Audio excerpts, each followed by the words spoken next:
I want to transition to a subject that I know is going to ruffle a few feathers. It's going to make some people upset. I want to say for the record, I don't care. At some point in time, truth has to matter. And we have to get back to that. Colin Kaepernick wrote a letter to the New York Jets, essentially asking that they consider him to play on their practice squad. Kaepernick's letter to the Jets was shared on social media by rapper J. Cole with permission from Kaepernick, just to be clear. Ladies and gentlemen, I'm not going to tell you that I'm sick of the story. And the reason I'm not going to tell you that is because I respect the hell out of Colin Kaepernick. In 2016, when he kneeled during the national anthem to bring attention to racial oppression and strife in this country, I don't believe there's a minority in this country who should have a problem with him. He did that for us. He did that for the desolate and disenfranchised out there, along with various others who were being abused by the system, who happened to be of black and brown descent. And a lot of people would not have made the sacrifices that he made. He's to be supported as much as reasonably possible. Where I veer left is when folks act like we're supposed to ignore the facts and ignore the level of culpability and accountability he has and how things have ended up. I would remind you that Colin Kaepernick once sued the National Football League. And when he sued them, essentially for ostracizing him and what have you, they reached a settlement. I don't know of too many people on this planet who sues the company, reaches a settlement, and then ends up seeking employment from that same company in the future. That's what Colin Kaepernick did. That is a fact. And we know this. Yet and still, because of the NFL League's office, association with Jay-Z and Rock Nation, because of Jay-Z's role within the power structure and fabric of the National Football League, and the fact that he has the ear of individuals like Roger Goodell, along with various owners.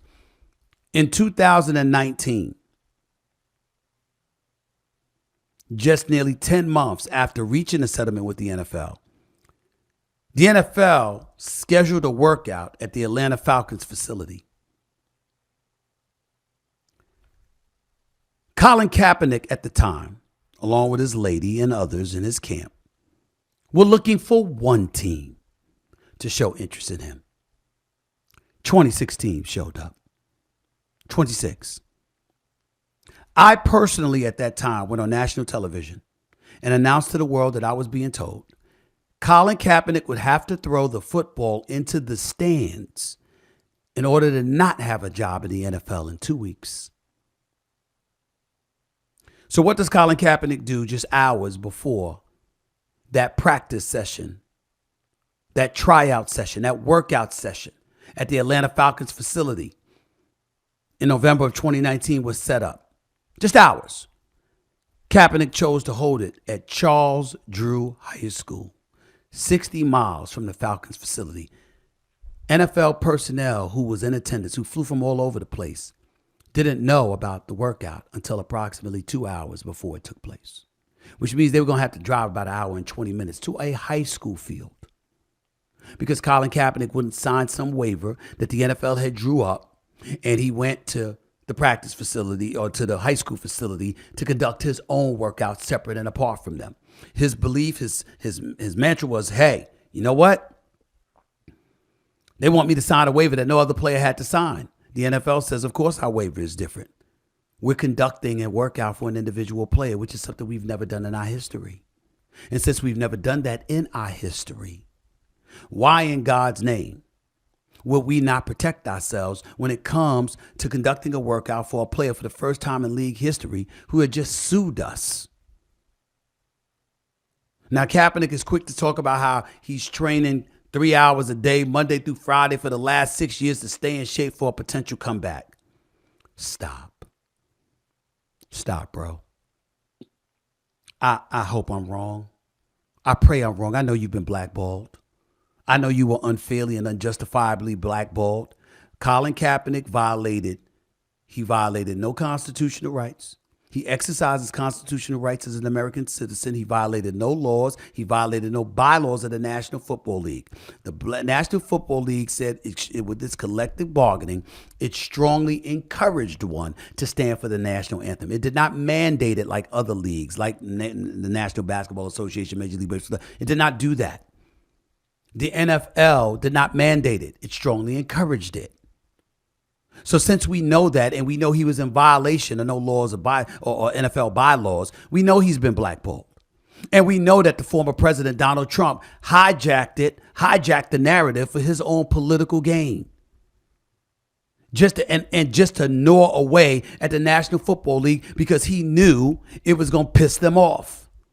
Because it was going to bring unwanted attention in their direction and cost them money, compromising their bottom line. How do I know this? Because in 2014, Donald Trump called me personally and said, quote, he wanted to buy the Buffalo Bills, who was on the market for over $1 billion at the time.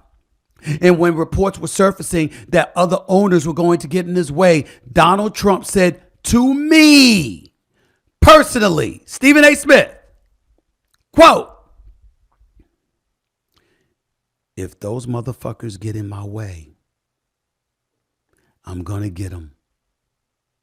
I'm going to run for the presidency of the United States. Those were his exact words. And damn it, he did it. So the man was true to his word, at least in that regard. I say all of that to say, these are all things that were laid out for Colin Kaepernick. These were all things that were told to him, whether directly or indirectly, through a myriad of people from what I've been told. I personally told this to his lady. It didn't matter. He chose to bypass the workout. And that next day that I went on the air, when he bypassed the workout and didn't show up, I said, it's over. He doesn't want to play football bad enough. I'm not accusing him for not wanting to play football. I know he wants to play football. But I said not bad enough. Not bad enough.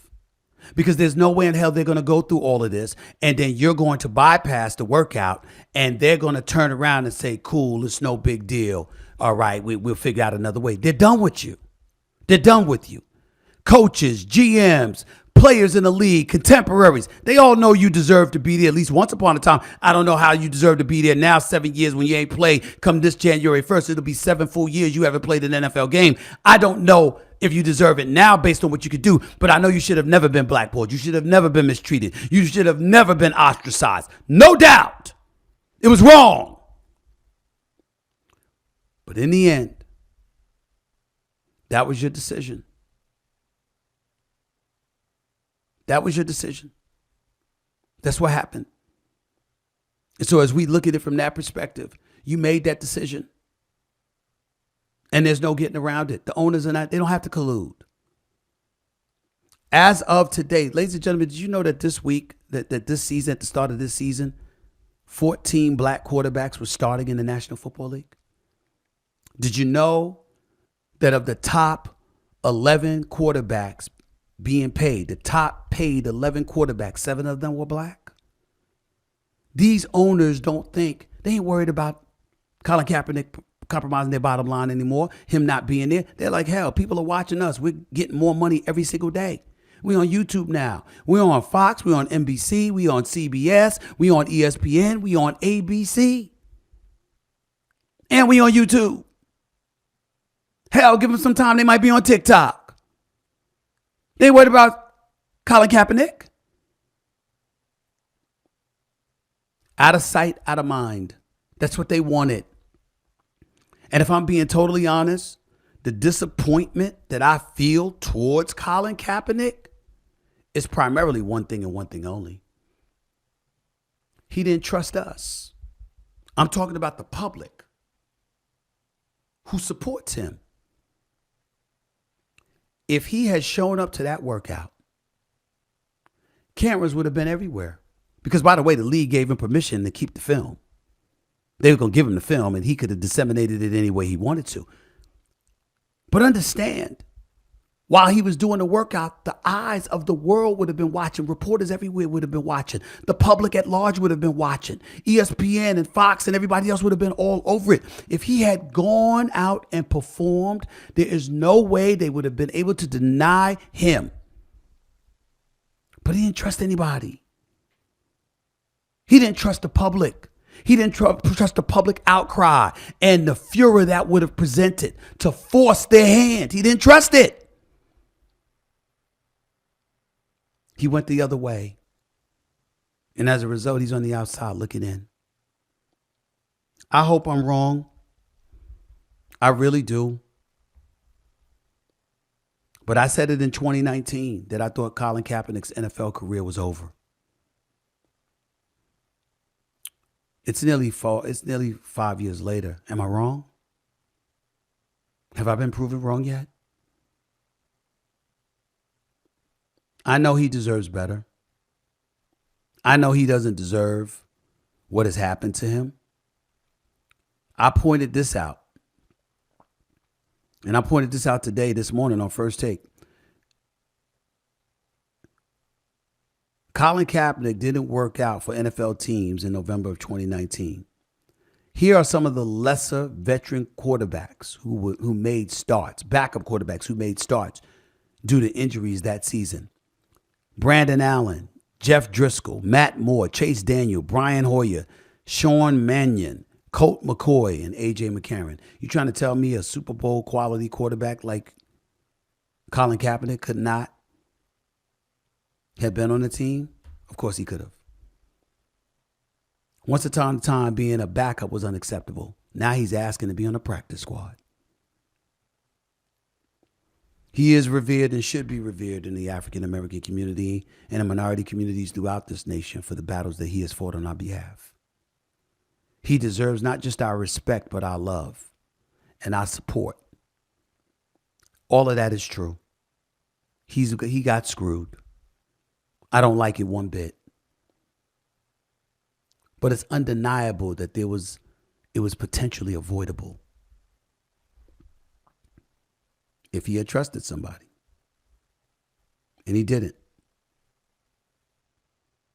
And because of that, he's on the outside looking in. He's received numerous awards for his courage, his bravery, his conscientious observance. All of that's true. But if you really wanted to play football that bad, why didn't you just show up for the workout session and left the rest to the public at large who loves and supports you? You didn't do it. And that is why he is not in the NFL. I believe forever. I hope I'm wrong. I pray that I'm wrong. But I doubt it.